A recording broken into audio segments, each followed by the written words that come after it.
ہم تھوڑا سا اعداد کی طرف بڑھتے ہیں. یہ علم کیا ہے اور ہماری زندگیوں پہ کیسے اس کے اثرات ہوتے ہیں؟ کوئی سب سے بڑی کائنات کی جو کتاب ہے جس میں اللہ کہتا ہے کہ کوئی خشک اور کوئی تر ایسا نہیں ہے کہ جس کا ذکر ہم نے اس کتاب میں نہ کیا ہو. اس کتاب کا ٹائٹل یہ ہے کہ ذالک الکتاب لا ریب فیہ. یہ وہ کتاب ہے جس میں کوئی شک شبے کی گنجائش نہیں ہے.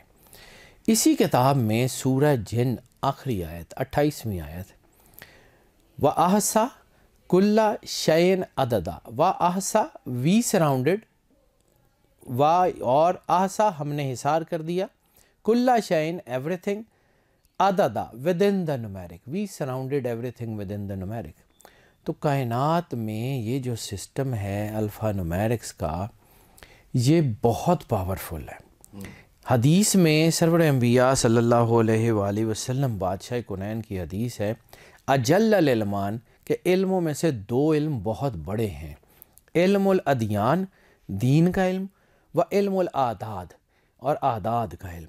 ایک اور حدیث ہے جس میں جو ہے وہ تھوڑا سا ڈیفرنٹ ہے لیکن اس میں یہ ہے کہ علم الادیان دین کا علم و علم الابدان یعنی میڈیکل سائنس کا علم. یعنی سرور انبیاء صلی اللہ علیہ وآلہ وسلم کی حدیث میں جو ہے وہ تین علوم کا بتایا گیا. تو تین علوم جس کو سرور انبیاء نے سب سے بڑے علوم قرار دیا. ایک علم دین، اس کے بعد علم اعداد اور اس کے بعد میڈیسن کا علم. اب ہم جب یہ جو ہے انرجیز کو پڑھتے ہیں تو انرجیز آپ کے ارد گرد ہیں. انرجی کو پڑھنے سے پہلے آپ کو اپنے آپ کا علم ہونا چاہیے. یعنی سرور انبیاء صلی اللہ علیہ وآلہ وسلم کی حدیث ہے من عرف نفسہ فقد عرف ربہ. جس نے خود کو پہچانا اس نے جو ہے وہ اپنے رب کو پہچانا.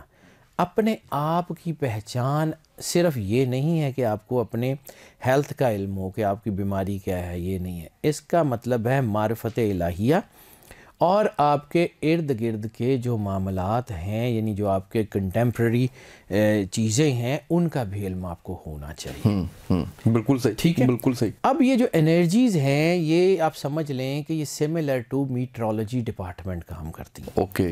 یعنی آپ نے کسی ایک علاقے میں جانا ہے، آپ نے اس علاقے کے موسم کے مطابق اپنی زیادہ راہ لے کے جانی ہے. سردی ہے وہاں پہ تو سردیوں کے کپڑے لے کے جانے ہیں، وہاں پہ کوئی لینڈ سلائڈنگ کا خطرہ ہے اس کے مطابق آپ نے اس کو پلان کرنا ہے. اسی طرح آپ نے جو ہے وہ آپ کے ارد گرد اللہ نے چیزیں بنا دی ہیں. میں تھوڑا سا بات شاید لمبی ہو جائے لیکن سمجھانا ضروری ہے. اس لیے میں سمجھتا ہوں کہ یہ علم کیا ہے اور کیوں امپیکٹ کرتا ہے پہلے اس کی بات کر رہا ہوں. یہ جو سسٹم ہے نا، جب اللہ نے فیصلہ کیا کہ انی جاعل فی الارض خلیفہ کہ ہم نے انسان کو زمین میں اپنا خلیفہ بنا کے بھیجنا ہے، تو انسان کے لیے جو چیز ضروری تھی اللہ نے زمین پہ اتار دی.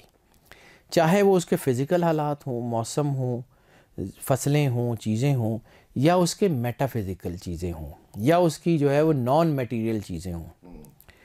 یعنی بیماری صرف فزیکل نہیں ہوتی، سائیکولوجیکل بھی ہوتی ہے، جو ہے وہ سائیکولوجیکل بھی ہوتی ہے.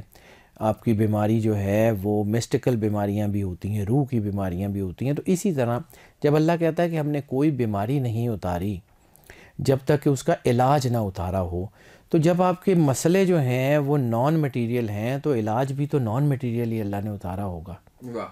واہ. ٹھیک ہے، تو اس سسٹم کو سمجھنا اور اس کے اوپر عمل کرنا واجب نہیں ہے. واجب نہیں ہے. ٹھیک ہے، یہ دین کا حصہ نہیں ہے، نہ یہ علم غیب کا حصہ ہے. یہ آپ کو اپنے آپ کو سمجھنے کے لیے، اپنے ارد گرد کو سمجھنے کے لیے ضرورت ہے. جیسے آپ نے کہیں جانا ہے تو آپ کو کہیں بائک یا گاڑی یا کوئی چیز تو چاہیے نا، کوئی تو میڈیم آف ٹریول ہے. تو دس از دا میڈیم. دوسرا اسٹرالوجی کے بارے میں جو ہم کہتے ہیں کہ جی اسٹرالوجی جو ہے وہ ہے یا نہیں ہے، لیکن قرآن پاک، میں جو کہ قرآن پاک پڑھا مجھے وہ آتا ہے. جی سورہ البروج والسماء ذات البروج، قسم ہے آسمان کی کہ جس میں ہم نے برج بنا دیے. اللہ برج العرب کی یا برج خلیفہ کی یا پیٹرنس ٹاور کی قسم کھا رہا ہے؟ اللہ کون سے برجوں کی قسم کھا رہا ہے؟ وہی برج جو اللہ نے خود بنائے ہیں آسمان میں. اور اس کی جو ہے وہ سگنیفیکنس کو سمجھنے کے لیے دو چیزیں آپ کو ذہن میں ہونی چاہیے جو اس کی فاؤنڈیشن ہے، پھر آپ کو یہ علم سمجھ آئے گا اس سے پہلے نہیں آئے گا. ٹھیک ہے. جہاں میں نے عرض کیا کہ کائنات کی سب سے بڑی چیز جو ہے علم اعداد ہے، اور یہ سارا علم اعداد جو ہے وہ ایک خاص سیکوینس میں بند ہے. اس کے اوپر میں ذرا بعد میں آتا ہوں، پہلے تھوڑا سا میں اس کو ہلکا سا ایکسپلین کر لوں، پھر اس کے بعد میں بات کرتا ہوں. اللہ نے جب یہ کہا کہ ہم نے آسمان میں برج بنا دیے، تو برجوں کی تعداد 12 کیوں ہے؟ قرآن پاک جو ہے اس کو اگر سمجھیں، میں نے جہاں سے بات شروع کی تھی کہ انسان کے آنے سے پہلے اللہ نے ہر چیز اتاری. آپ کوئی الیکٹرانک ڈیوائس لیتے ہیں، ٹھیک ہے، اس کے ساتھ اس کا یوزر مینول اترتا ہے. بالکل ہوتا اس کے ساتھ آتا ہے نا کہ اس کے اندر اس کے استعمال کیسے کرنا ہے، ڈوز ڈونٹس جو ہے، بیسٹ یوز جو ہے، کوشن ساری لکھی ہوتی ہیں.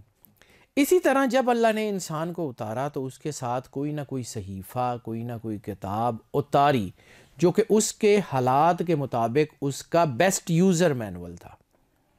بالکل ایسے ہی. ٹھیک ہے.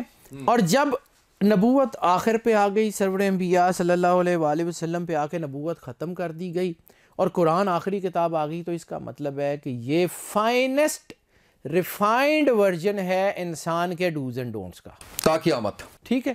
اب اگلا ورژن نہیں آنا. سرور انبیاء صلی اللہ علیہ وآلہ وسلم سے جب پوچھا گیا کہ یا رسول اللہ قیامت کی سب سے بڑی نشانی کیا ہے، تو آپ نے فرمایا تھا میرا آنا قیامت کی سب سے بڑی نشانی ہے، میں آخری نبی ہوں، میرے بعد قیامت کا انتظار کرو. یعنی باقی ساری چیزیں، سرور انبیاء چونکہ آخری نبی ہیں، نبی کوئی آنا نہیں، آخری کتاب قرآن پاک ہے، کتاب کوئی آنی نہیں، تو اس کا مطلب ہے this is the beginning of end of Times.